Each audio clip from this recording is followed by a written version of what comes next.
Top les amis, on continue. Donc il a dit comme ça le Rav, tirer imtibonen baorve berov haolam. Donc il a dit donc si tu regardes le monde et tu réfléchis le monde au présent, qui rov anshe asechel ameir vapikrim acharifim yasimu rov idbonenam vistaklutam bedakut achochmot veomek ainuim ish ish vitnitchat sichlo vechishko tivi. Donc tu verras que les gens vont donner leur intelligence, leur réflexion, leur piquant sur des sciences, chacun selon sa nature. Il donne des exemples. Il y en a qui vont donner donc toute leur intelligence, leur réflexion par rapport à la science naturelle. Ouais, la physique, la création du monde, la physique. Ouais, non, même les physiciens. Ah, je savais pas, je croyais que c'était qu'un philosophe. Il a fait. Mais là, on parle de la physique. Donc, ça va être des grands physiciens, d'accord? Ils vont essayer de comprendre l'hydrogène, l'homogène, l'antigène. D'accord? Un peu de tout. Il y en a d'autres qui vont être donc très, très, très portés sur la géométrie, sur la programmation, sur la géométrie. Ça va être des grands mathématiciens. Ils vont être de grands kablanim. Comment on dit kablanim? Constructeur. Architecte, d'accord, dans l'architecture. Acherim, limlachot. D'autres, ils vont être très manuels. Ils vont être un bon garagiste. L'autre, il adore les voitures, donc il va être garagiste. T'es pas garagiste, t'aimes les voitures, c'est pas grave. Chacun, l'autre, il va être manuel, donc il va être plombier, l'autre, il va être électricité, l'autre. Chacun va mettre toute sa réflexion. Chacun va mettre toute son sechel, sa personne.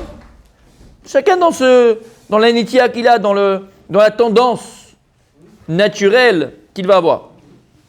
Va'acherim et d'autres, des aptitudes. Va'acherim, ikansu yoter el kodesh. Et d'autres, ils seront plus tournés vers le kodesh. Dainu, limuda Torah akdosha. De quoi on parle? D'autres qui vont plus s'adonner à l'étude de la Torah. Même bilpoulé halachot. Dans la Torah, tu as plusieurs domaines aussi. Un, il va avoir une netia, une tendance un peu plus dans la halacha. Il a un esprit un peu logique. Donc, il va être plus dans la halacha. Même Bemidrashim.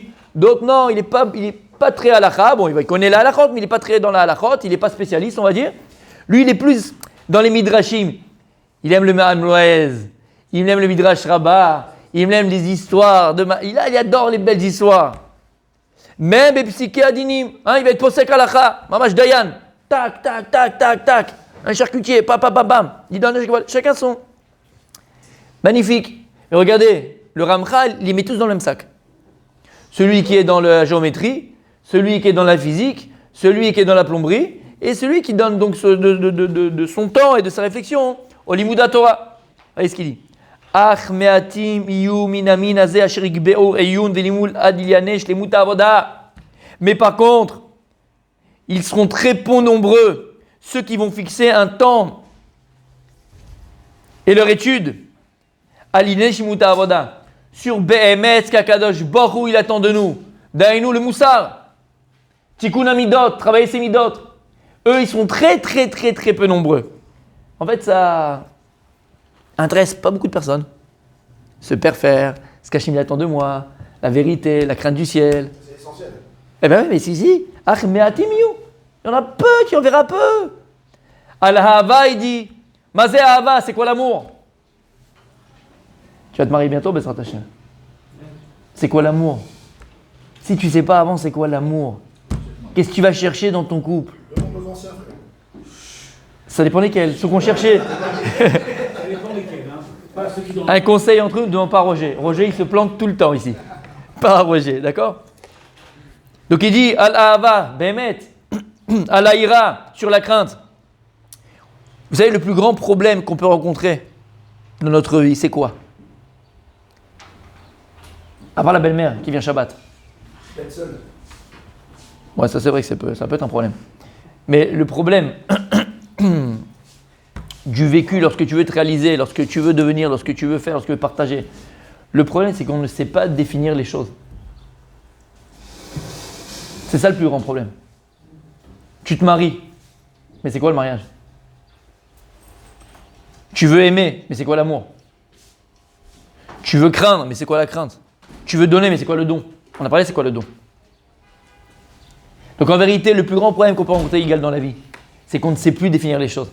Alors comment tu peux vivre les choses de manière intense, vraie et véritable si tu ne sais pas les définir? Parce que c'est quoi la définition d'une chose? C'est ce qu'elle est. Si maintenant je prends un menuisier, il va aller dans la forêt, il prend sa hache, il prend du bois, tac, tac, tac, il prend du bois, il le ramène à l'atelier, ok? Et il commence à construire quelque chose. À partir du moment où il a fini de construire ce qu'il avait l'intention de construire, par une table, et il l'a appelé une table, donc il l'a nommé, il l'a défini. C'est-à-dire quoi maintenant il l'a défini? À partir du moment où il l'a défini en tant que table, il a défini son utilisation. C'est-à-dire que tu sais pourquoi il existe, tu sais comment l'utiliser. Donc à partir du moment où tu donnes un nom à une chose, donc tu définis une chose, tu vas permettre maintenant d'utiliser cette chose-là au meilleur, au maximum de son potentiel. Et bien c'est vrai dans tous les domaines de la vie. Si tu le comprends avec la table, tu le comprends avec toutes les notions beaucoup plus profondes et fortes de la vie. C'est quoi la hava? Si tu ne sais pas, il dit le Ramchal, si tu ne sais pas définir l'amour, tu le trouveras jamais. Hein? Ah oui, je vois tes yeux là, de petits chatons. Tu vas trouver l'amour, celle de Netflix. Mais c'est un cinéma, mon ami. Ça se passe jamais comme ça. C'est rare que le matin, ta femme, elle soit maquillée comme elle est maquillée. Tous les matins, elle est maquillée dans Netflix. Tu te demandes comment? Pomponnée, elle est toujours belle, toujours machin, elle a une haleine de ouf. Non, c'est pas comme ça. Dans la vraie... Comment? Je mets son réveil à 3h du matin. Comme ça, elle se prépare. Magnifique, magnifique. Mais c'est jamais comme ça. Elle aura les cheveux en pétard à un moment donné. Elle va être halah lila en pyjama ou en halouk. Elle va être fatiguée. Et je te raconte pas lorsqu'elle va être enceinte. Alors là, mon ami, je te fais passer des machins. Tu l'as jamais vu? Tu l'as jamais vu dans cet état-là, parce que les hormones commencent à monter, son caractère il a changé, les hormones du corps ils changent, ou même son corps il change, il y a tout qui change, Rabibi. Donc si maintenant toi, tu as défini l'amour uniquement en fonction des séries télévisées que tu as vues, c'est mal. C'est pas que t'es mal, c'est qu'il y a un problème à un moment donné. Même à 60 ans, l'amour il est voué à être fané. Même à 60 ans, même à 40 ans, même à 98 ans, c'est la vérité. Donc en vérité, dans la vie, j'ai un exemple par rapport à l'amour, on parle de la crainte, on parle de l'amitié. L'amitié, c'est pareil. Si tu ne sais pas définir c'est quoi un travers, c'est quoi l'amitié, tu ne pourras jamais avoir une relation véritable d'amitié avec quelqu'un. Tout se définit. La Torah donne une définition à tout. La Torah t'explique tout. Donc pour vivre quelque chose d'intense, de vrai, et en vérité, vous vous rappelez ce qu'on avait dit? Tout ce qu'Akadosh Baruch te donne dans la vie, il dit Rav Dessler, tout ce que tu vas avoir dans ta vie, tout ce que tu vas recevoir dans ta vie. Quand je parle de recevoir, ne prenez pas ça dans le sens péjoratif du terme, d'accord, dans ce que je vais dire.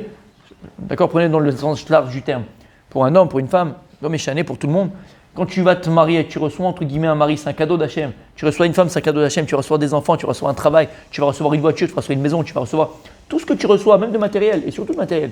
Tout ce que tu reçois dans la vie, ce sont des moyens que Dieu va te donner pour te réaliser. Maintenant, encore une fois, on avait dit, si tu ne sais pas définir les choses, si tu ne sais pas définir le mariage, ça dit qu'on a dit ça. D'accord? Mais tu ne pourras jamais te marier. Il y a des gens qui pensent que leur femme, c'est leur prostituée, mais il a du terme. Tu mets 5 francs et c'est parti mon kiki, c'est comme un caddie. Malheureusement, je rigole pas. Alors si tu prends ta femme pour ta prostituée, il y a des endroits pour ça spécialisés.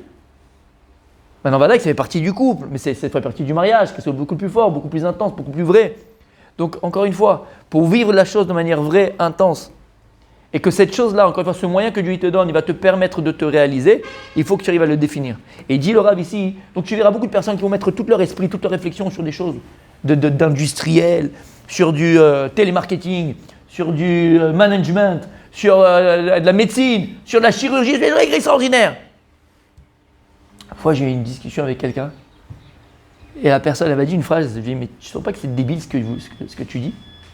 Il m'a dit, tu te rends compte, il parlait d'un chirurgien qui connaissait le Hadama, et il s'est fait attraper, c'était un pédophile.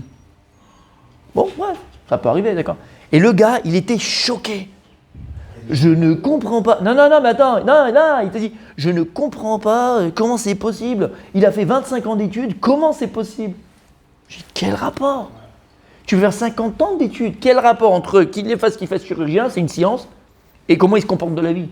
Pareil, tu peux avoir une belle barbe, un beau chapeau et des beaux tzitzit, tu peux faire du CO2 pendant la semaine, il n'y a aucun problème. Et le meilleur donateur de la yeshiva, c'est moi. À quoi ça sert, mon pote? Ton argent, il pue. Ils sont mauvais, ton argent. Tu comprends ce qu'on veut dire? Tu comprends ce qu'on veut dire? Donc en vérité, c'est ça. Il faut savoir définir les choses pour savoir les utiliser. Pourquoi savoir les utiliser? Pour te réaliser. Tout ce que Dieu il te donne, il faut comprendre que c'est quelque chose, c'est un cadeau que Dieu il te donne pour te réaliser. Et donc il dit, donc il y a peu de personnes qui vont mettre leur temps et prendre leur temps et leur intelligence à définir les choses. À la dvekout ve'alkol she'achelka chasidut. Ve'lo mipnei she'en dvarim ele ikarim etzlam. Il dit, Kim tishal lahem, kol echad yomar shezu ha'ikar hagadol. Il dit pas parce que pour eux c'est pas important ces choses-là. Si tu poses ces questions aux gens, tu dis, dis-moi, la famille c'est important pour toi? Je ne vis que pour ma famille. Dis-moi, la crainte du ciel c'est important pour toi? Rabbi Meir. Pour eux, attention, c'est hyper important. Donc pour eux, c'est hyper important. Tout le monde te dira, Vadaï, c'est le Ikar de la vie. Veshelo yedume chacham shiye chacham bemet. Shelo yitbareru etzlo kol advarim haele. Et la personne ne pourra jamais se dire qu'il est chacham, parce que lui il se dit, toute ma chorma c'est parce que behemet. Bien sûr, je sais que c'est important, je sais que c'est l'essentiel. Achma shelo yarbu la'ayen alav. Ou mipnei rov pirsum advarim ou pishtutam etzlam. Et il dit, quelqu'un ne se rappelait chacham que s'il a compris et si c'est clair en lui toutes ces définitions-là. Et il prend le temps de travailler ses midotes, de réfléchir sur ce qu'Akadosh Baruch Hu attend de lui. Et il dit, alors pourquoi les gens ils s'empêchent, pourquoi les gens ils s'empêchent d'ouvrir un livre de Moussa? Pourquoi tu t'empêches de t'asseoir? Pourquoi tu t'empêches de voir la vérité, de voir ta vérité, de te parfaire, de t'arranger, de te travailler? Il dit, tu sais pourquoi? Mipnei rov pirsum advarim ufshitutam etzlam. Ne leur entraîne pas rigueur. Parce que la chose est tellement claire, elle est tellement importante à leurs yeux. Tout le monde le sait. Tout le monde sait que c'est important le travail des minutes. Tout le monde sait qu'il ne faut pas mentir. Tout le monde va te dire bien sûr qu'il faut mentir. Tout le monde va te dire qu'il ne faut pas voler. Tout le monde va te dire qu'il faut être honnête. Tout le monde va te dire ça. Et c'est tellement, entre guillemets, clair, a priori, dans leur esprit. C'est tellement pachout, c'est tellement simple. Shelo yerael haem tzorer leotzi beonam zman rav. Ils vont te dire, bien sûr, c'est tellement simple pour moi que j'ai même pas besoin de réfléchir sur ça. C'est naturel. C'est la morale. On a dit plus d'une fois, les amis. La morale d'un homme avec un grand H s'arrête là où ses passions commencent, là où ses pulsions commencent. La morale de l'homme commence là où ses pulsions commencent. La morale de l'homme s'arrête là où ses pulsions commencent. La morale n'existe pas. Oui, elle existe, bien sûr, elle existe. Il y a une morale universelle. Il ne faut pas voler, il ne faut pas tuer, il ne faut pas mentir. Il a fait. Et tu vois bien qu'il y a des gens qui avaient une grande morale. Le grand chirurgien, là, il a une grande morale, monsieur. Il a fait 25 ans d'études. Mais il est capable de faire des choses abominables. Comment c'est possible? Parce que la morale de l'homme s'arrête là où ses pulsions commencent. Le mec, c'est un joueur de poker. Il a un vice. Et malasse, qu'est-ce que tu veux faire? C'est la pulsion. Le mec, c'est un alcoolo. Il va foutre en l'air celui qui joue, celui qui boit, tous ces vices-là. Il fout en l'air sa vie, complètement. Il fout en l'air sa vie.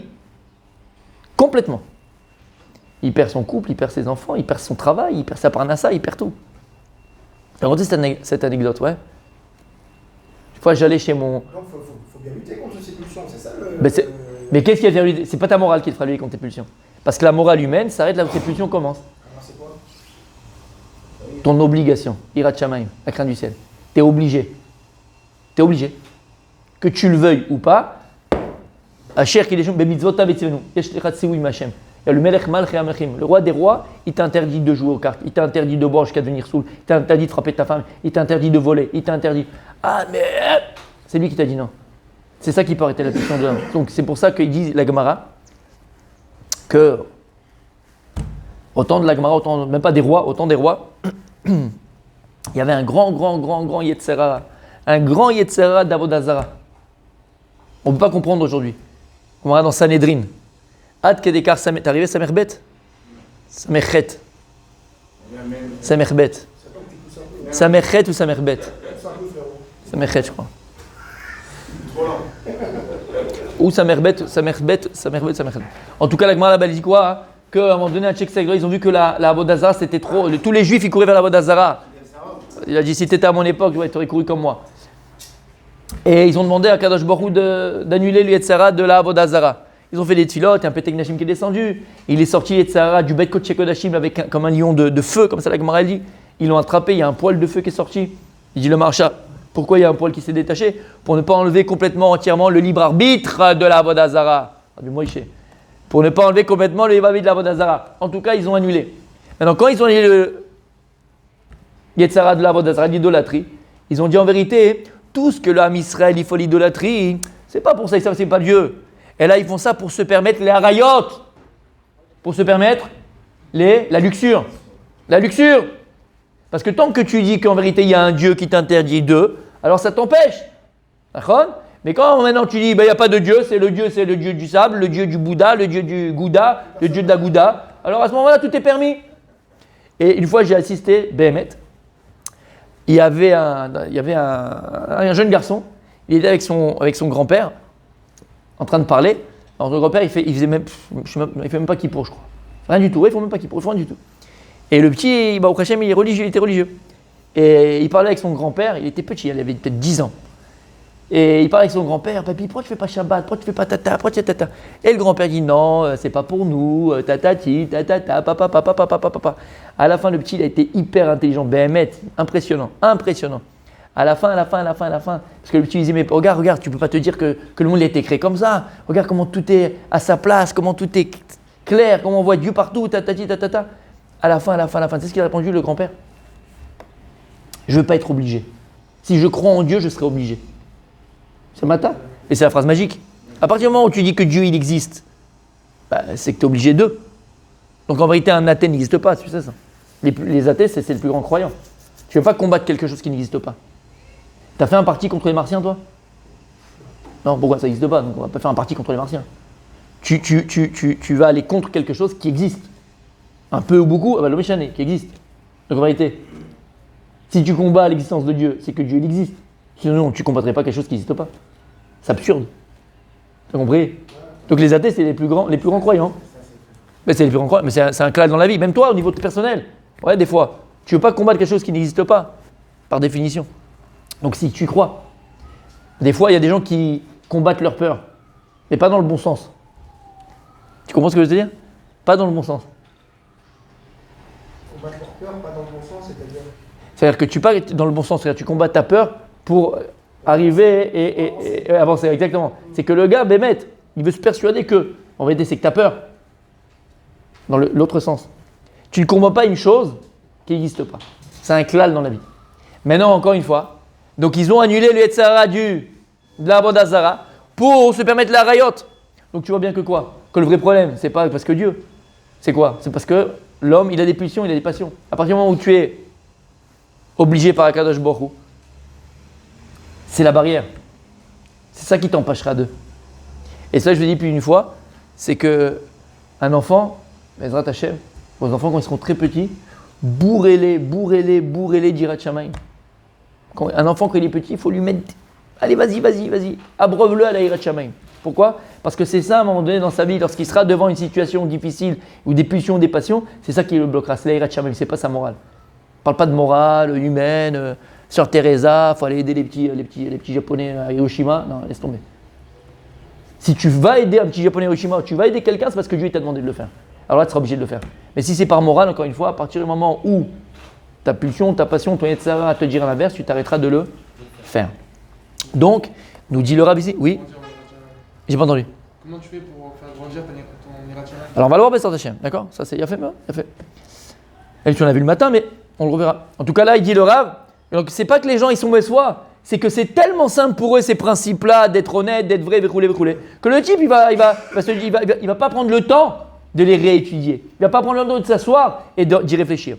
Shelo yireh lahem soreh leotzi biyunam zman rav, velo yisher limud advarim aleh ukriyat asfarim mizeh amin ki metzel otam shen sichlam kol kach dag vekarov liot gas. Et pour ces gens-là, lorsqu'ils vont voir des gens qui vont étudier le moussa, qui vont prendre du temps. Il y en a qui sont en train de lire, Baruch Hashem, le livre en français du Rav Dessler. Et là-bas, c'est ramené que le Saba Mikelem, à la Yeshiva de Kelem, Rav Dessler il était à Kelem pour voir qui il était, qui c'était, d'où il vient. Le Saba Mikelem, il avait tous les jours les amis, le Saba Mikelem, un seder de limoud à Moussa. Il avait un seder, comment on appelle ça un seder ? Bon, il avait un temps d'étude du Moussa, 3 heures par jour. 3 heures par jour de Moussa. Et il dit que c'était pas assez. C'était le seul, c'était le temps qu'il pouvait donner pour le Moussa. C'était pas assez. 3 heures par jour de Moussa. Et il te dit, mais les gens qui font ça, les gens qui vont s'adonner à l'étude du Moussa, à l'étude de ce père-faire, de travail des midotes, alors pour les gens à l'extérieur, on va rigoler sur eux. On va dire, bon, parce que ce n'est pas des gens qui peuvent étudier ça, ils peuvent juste étudier un peu du Rav Dessler, alors voilà, c'est tout. Ils ne peuvent pas faire autre chose. Donc aux yeux des autres, c'est des gens qui sont batlanim, qui font rien. Chez elle, tiré otam shogdim al kolze, velu azuzu mimeno. Ad sheifia minag anoek baolam, kshetire echad mitrased, lo tuchal imana milachjod oto legas asechel.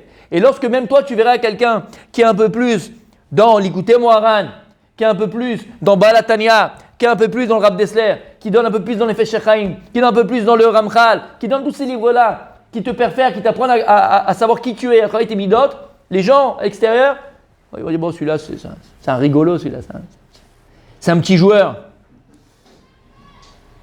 Dans le Chelek Gimel de Mirtav Me'Eliyahu, si je me trompe pas, c'est Chelek Gimel, là-bas, il y a les Mirtavim, il y a des lettres. À la fin, c'est toutes les lettres que le Rav Dessler, soit il a envoyé, soit qu'il a reçu. C'est les lettres, mais fois, c'est les lettres, on a juste photocopié. Chelek Gimel, si je ne me trompe pas. Et là-bas, il y a un de ses élèves. Est-ce que vous connaissez un peu la vie du Rav Dessler que je vous ai dit? Non? Le Rav Dessler, à un moment donné, donc il a dû partir à Londres avant la guerre, parce que son père et son oncle, ils étaient très riches. Pendant la Première Guerre mondiale, jusqu'à la moitié avant la Deuxième Guerre mondiale, très riches. Quand je dis très riches, c'était des milliardaires de l'époque. Ok? D'ailleurs, pendant la Première Guerre mondiale, toutes les chivotes qu'on avait fermées en Pologne et tout ça, tous les Bachourim, tous les Gdolim, ils sont venus chez eux. Ils donnaient à manger à tout le monde. C'était des milliers de personnes. Ils étaient très riches. Tov, il y a eu le crash boursier de 1929. Bref, ils ont tout perdu. Tout perdu. Il a dit, il se rappelle, son père, il prenait des billets pour faire du feu. Ils avaient des tonnes de billets. Il faisait les billets pour faire du feu. Il n'y avait plus rien. Son père, il est tombé malade. T'imagines, tu étais Bill Gates, tu avais des milliards, tu as zéro, tu n'as pas pour acheter une pomme de terre. Et il avait beaucoup de chovot, son papa. Il devait beaucoup d'argent à beaucoup de personnes parce que c'était le business, quoi. Tu fais, tu prends, tu trucs. Il n'avait plus rien pour rembourser. Il était malade de ça. Il n'était pas malade parce qu'il a perdu son argent. Il était malade parce qu'il ne veut pas rembourser les gens. Alors Rav Dessler, quand il a vu son père dans cet état-là, qui est tombé mamache malade au lit, et en danger, il a pris sur lui de aller travailler, entre guillemets, Rav Dessler, et de rembourser son papa, pour rembourser les frais de son papa. Qu'est-ce qu'il a fait? Il est parti à Londres. Il a laissé sa femme, ses enfants, il est parti à Londres. Et là-bas, il a enseigné la Torah, et il gagnait un salaire de ça, véchoulé. Donc il donnait l'argent à son père, et son père, il pouvait donc rembourser les gens. Et après, ensuite, il a fait là-bas le séminaire de Getzed. C'est lui le premier qui a fait pour les jeunes filles, c'est Rav Dessler. Il a fait aussi le kollel de Getzed. Il a fait plein de choses. Il avait des talmidim. Et plus tard, après la guerre, véchoulé, il a été donc Mashgiach de Poniovitch. C'était le Mashgiach de la Yeshiva de Poniovitch. Vous savez? C'est le Mashgiach de Poniovitch. Rav Kahneman, il a envoyé une lettre, il a dit, j'ai besoin de toi, il faut que tu viennes. Il ne savait pas quoi faire. Il a fait le Sheila du Goral du Gras, du Gaon de Vilna. Le Gaon de Vilna, il te dit que si tu as une Sheila très importante, existentielle, tu ne connais pas la réponse, tu prends le Nach, Nevim ou Ktuvim, tu as une certaine façon de faire, tu le fais 7 fois comme ça, et là où ça tombe, c'est ta réponse. Il avait eu sa réponse, et au début, il faisait moitié-moitié. Pour vous dire quoi? Qu'il y a eu donc beaucoup de lettres entre ses élèves qui étaient à Londres, qui restaient à Londres, et lui qui était en Eretz Israël. Et dans une des lettres, il y a un de ses élèves, écoutez bien, il lui dit, Rabbi, pourquoi C'était le seul à l'époque, c'était le seul, comprenez bien, c'était le seul. Pourquoi tu te donnes tellement dans l'étude du Moussa, dans l'enseignement du Moussa? Le Rav Dessler, il faut comprendre une chose, il a eu sa smicha de Rav. Il faut comprendre, c'était pas un rigolo. Okay? Lui, sa smicha de Rav, c'était un possèque, il aurait pu être un grand possèque. C'était un monstre dans la Mila et ça, entre guillemets. Il n'a pas enseigné ça, il a enseigné le Moussa. Et son élève lui dit, pourquoi tu fais ça? Je vous l'amènerai, c'est magnifique dans les mots. Il dit, pourquoi tu t'es donné entièrement à étudier le Moussa alors que tu aurais pu faire autre chose, tu pourrais être un grand shiva, tu aurais pu... C'est ce qu'il répond à Rav Dessler. Et ça c'est beau parce que c'est... Mais comme chez Nish, là où il n'y a pas d'homme, il faut que tu sois un homme. Et c'est pas de la gava. Et il lui répond comme ça, qu'est-ce que tu veux que je fasse? Comme ça il dit, qu'est-ce que tu veux que je fasse? Alors que tout le monde, il parlait de tout le monde dans le Torah, dans le monde de la Torah, tout le monde se donne à l'étude de la halacha, à l'étude des dinim, à l'étude de la Gemara, à l'étude de Vechoulé, et personne se met à l'étude du Moussar et des Agadot. Maté à Torah, quelle Torah tu vas transmettre? Personne fait ça. Il a dit, au moins, Kadosh Baruch Hu m'a donné ce tafkid-là, au moins de donner la vérité aux gens. Tu peux être dans la Torah et être à côté de la plaque complètement. Mais t'entends ce que je te dis? Tu peux être dans la Torah et être à côté de la plaque complètement. Mais complètement. Mais complètement. Et c'est ce qu'il dit le Rav Dessler. Il dit, moi je me suis donné à ça toute ma vie. Pourquoi? Parce qu'il n'y a personne qui le fait. Personne ne se donne. Alors qu'est-ce qu'on va faire? Il parle des Haggadot dans le chat. Ce qu'on fait, c'est pas ce qu'on fait, non, on ne fait pas Alvaï. Mais ce qu'on essaye de faire dans Masechet Brachot, la Gemara. Tu as des Gemarot et tu passes. On te dit, ouais, Pia Patra Bechokma. Vetorat Chesed al Leshona. Ah, la Gemara dit, sur quoi il a dit ça, Shlomo Amelech? Sur David Amelech, sur son père. Pourquoi sur son père? Pia Patra Bechokma, oui, parce que David Amelech, il a eu 5 vies. 5 vies, il a eu? Non, il a eu, entre guillemets, dans sa vie, 5 situations différentes. C'est comme, moi j'ai donné l'exemple. Il y a des gens qui ont l'impression qu'ils ont vécu 18 vies. Ouais. Le gars, il s'est marié une fois, il a eu un gosse, il a divorcé, c'est une vie ça déjà, parce qu'il avait ses 5 ans avec cette femme. Après, il était célibataire pendant 4 ans, ça c'est une autre vie, parce que célibataire avec un gosse, machin, c'est une vie. Après, il s'est remarié avec une autre, il a eu 3 gosses. Après, elle est Nifteret, elle a eu, je sais pas quoi, chez Mishmor, accident de voiture, elle est partie. Ça, c'est une autre vie. Après, il est resté célibataire. Après, il s'est encore remarié. Il y a des gens qui ont eu plusieurs vies. En vérité, je l'ai donné l'extrême. Mais chacun, il a des situations de vie, des périodes de vie. Et là-bas, il te dit pourquoi? Parce qu'il a eu 5 périodes de vie. Et sur ces 5 périodes de vie, il a fait une shira. Et là-bas, on te dit quoi? Ce qu'on a vu hier, c'était magnifique. Lorsqu'il est sorti du ventre de sa mère, il a fait une shira. Lorsqu'il a vu les étoiles et les astres, il a fait une shira. Lorsque il a allaité du sein de sa mère, il a fait une shira. Lorsqu'il a vu Bemamatan Chereshem, lorsqu'il a vu que Chereshem tombait, il a fait une shira. Lorsqu'il a eu Yom HaMita, il a vu le jour de la mort, il a fait une shira. Enfin, tu peux avancer cette Gemara, tu peux passer, tu dis bon, c'est du chinois quoi. C'est un chanteur, après tu passes. Tu passes, Nachon? Mais quand tu comprends que la Gemara, les Chachamim, ils se sont cassés la tête à te l'écrire, c'est qu'il y a des secrets extraordinaires. Qu'est-ce qu'on avait vu, Rabbi Julien? Juste avant ça. À partir de quand tu fais le Kriyat Shema le matin? Quand tu fais la différence entre le Zev et le Kelev. Lorsque tu peux passer à côté. Tu dis bon, chacun il a dit quelque chose pour dire que c'est peut-être. Mais il y a des secrets extraordinaires dedans. Et il dit Rav Dessler, si c'est pas moi qui va les expliquer, alors qui va les expliquer? Comme ça il dit. Si c'est pas moi qui alors qui va l'expliquer? Maintenant, les gens, c'est ce qu'il dit ici le Rav. Les gens à l'extérieur, qu'est-ce qu'ils vont dire? Le gars il est en train de perdre son temps, c'est joli, c'est de la poésie, c'est de la philosophie. Non, c'est de la Torah, Rabbi. C'est de la Torah. Et il va le dire, le Rav ici, Zeikara Chassidut. Il appelle ça les Chassidim. Chassidim, c'est mitratzed im Hashem. Quelqu'un qui fait du chesed im Hashem. C'est quoi faire du chesed im Akadosh Baruch Hu? On avait dit, c'est quoi la différence entre un tzaddik et un chassid? Un tzaddik, c'est celui qui fait le Shulchan Aruch. Tu vas te lever le matin, tu fais Netilat, tu fais ta tefila, tu fais ce qu'il faut faire. Il a fait, c'est super magnifique. Ça, c'est un tzaddik. Il fait le Shulchan Aruch. Et c'est quoi un chassid? Un chassid, c'est celui qui va au-devant d'Hachem. C'est quelqu'un qui veut donner plus que ce qu'Hachem lui demande. C'est quelqu'un qui fait au-devant d'Hachem. Sans qu'Hachem te demande, toi tu es là. Ça, tu ne pourras y arriver que uniquement si tu arrives à acquérir ce que nous dit le Rav Dessler et ce que nous dit Sino Ramchal. On va le voir, Bezrat Hachem. Il y a 2 chokhmot ba'olam. Quel chokhma? On avait ramené ça. Quel chokhma? Chokhmat ha-sechel, chokhmat ha-lev. C'est quoi, Iga, chokhmat ha-sechel, il dit le Rav Dessler? C'est un esprit cartésien. Tu vas étudier une Gemara, il faut que tu comprennes. Il faut l'avoir. Il faut l'avoir cette chokhma. Chokhmat ha-sechel.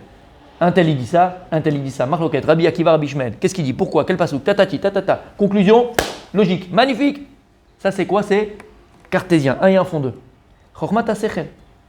Et tu comprends que l'intelligence cartésienne, elle a ses limites. Qui dit cartésien? Dit limité. Parce que quelqu'un qui est cartésien, c'est quelqu'un qui ne croit uniquement ce qu'il comprend. Ce qu'on sechel comprend, ce que sa logique comprend. Donc quelqu'un qui est uniquement dans la compréhension logique des choses, c'est quelqu'un qui est limité. Pourquoi? Parce que c'est même pas qu'il y a. La majorité des choses, tu ne les comprends pas, parce qu'ils ne sont pas logiques pour toi aujourd'hui. Il dit Rabbi Dessler, c'est pour ça qu'il y a Chormata, lève. L'intelligence du cœur. C'est quoi cette intelligence du cœur? Il dit Rabbi Dessler, tu prends 2 personnes, 2 qui étudient. Un, il a que Chormata Sechel. Il est tueur dans la halakha. Quand il arrive à la Gemara dans Brachot, qu'on fait à partir de quand tu fais le Kriyat Shema chez le Shacharit, et Rabbi Meir te dit quand tu fais la différence entre le Zev et le Kelev, lui celui qui a Chormata Sechel, il avance. Il ne comprend même pas pourquoi c'est écrit ça. Il dit ça c'est en plus. À quoi ça sert? Par contre, celui qui a Chormata Lev, c'est quoi? Lui, il va rester. Il va s'attarder. Le cœur comprend des choses que la raison ne comprend pas. Émet. Le cœur, c'est un esprit large. Pourquoi? Parce que c'est le cœur qui te permet d'avoir un esprit large, d'élargir ton état d'esprit. C'est le cœur. C'est pour ça que lorsqu'Akadosh Baruch Hu dit à Shlomo HaMelech, il avait 12 ans. Shlomo HaMelech, il arrivait à ce moment-là parce qu'il va prendre la place de son père, roi d'Israël. Et Akadosh Baruch Hu, il lui dit, c'est comme Aladdin, et Abdil. Ouais. Regarde, ce que tu veux, tu me le demandes. Ce que tu veux, tu me demandes. Qu'est-ce qu'il a demandé de Shlomo HaMelech? Hein? J'ai bien jugé, non, Non. j'ai bien jugé. Chormat Alev, ben, qu'est-ce qu'il a demandé? Tu sais qu'il a demandé Chormat Alev? Je sais pas entre le rachat et le faire le bien. Shipot le rachat, qui dit mieux. Il a fait, on y est presque. Que Dieu soit avec lui dans ses jugements, etc. Non? Pas tout sur les jugements. La chorma ou la richesse. Alors les gens en général, qu'est-ce qu'ils disent? Qu'est-ce qu'il a demandé Shlomo HaMelech? L'intelligence. Faux. C'est pas écrit comme ça dans le verset. C'est dans Sefer Lachim. Qu'est-ce qu'il a demandé? Il a dit à Kadosh Baruch Hu, le peuple que tu me donnes à gérer, à diriger, il est hyper nombreux. Il lui a dit, Ten, donne-moi. Lève, shomea leavin, lishpot et amecha. Lève, shomea leavin. Lève, shomea. Non, avec quoi t'écoutes? Avec quoi t'écoutes, Igal? Avec tes oreilles. C'est pas le cœur qui entend. Si. Lève, shomea leavin. Moi, je veux que mon cœur y comprenne. Pas mes oreilles, ils entendent. Mon cœur entend et mon cœur comprend. Parce que si quelqu'un vient te parler d'un problème personnel, des fois, il est, tu sais, ceci, cela. Alors toi, si tu es cartésien, ce que tu entends, tu comprends. Donc il te parle d'un tel qui a des problèmes de parnassa, qui n'arrive pas, et tout ça, c'est du fait de masse. En vérité, de qui il parle? Il parle de lui. Et comme il n'ose pas te parler de lui, alors il te parle d'un copain. Mais alors ça, si tu es un cartésien, tu dis, bah, tu sais quoi, allez, vas-y, passe ton shekel à ton copain. Mais si tu as un lève sur Méal et Avin, tu dis, ouais, il y a un truc là. Pourquoi il me parle aujourd'hui de ça, maintenant, alors que ceci, alors que cela, tu fais le rapport, et là tu comprends. Shlomo HaMelech, il a demandé à Kadosh Baruch Hu, lève Shomea Leavin, un cœur qui comprend. Il dit, Rav Dessler, il y a Chokhmat HaSechel, Chokhmat HaLev. Il faut avoir Chokhmat HaSechel, mais il faut aussi acquérir Chokhmat HaLev. Chokhmat HaLev, c'est une perspective beaucoup plus large sur ton être, sur ton existence, sur ce que tu fais, sur ce que tu es, sur ce que tu réalises. Que tu es demain, Bezrat Hashem.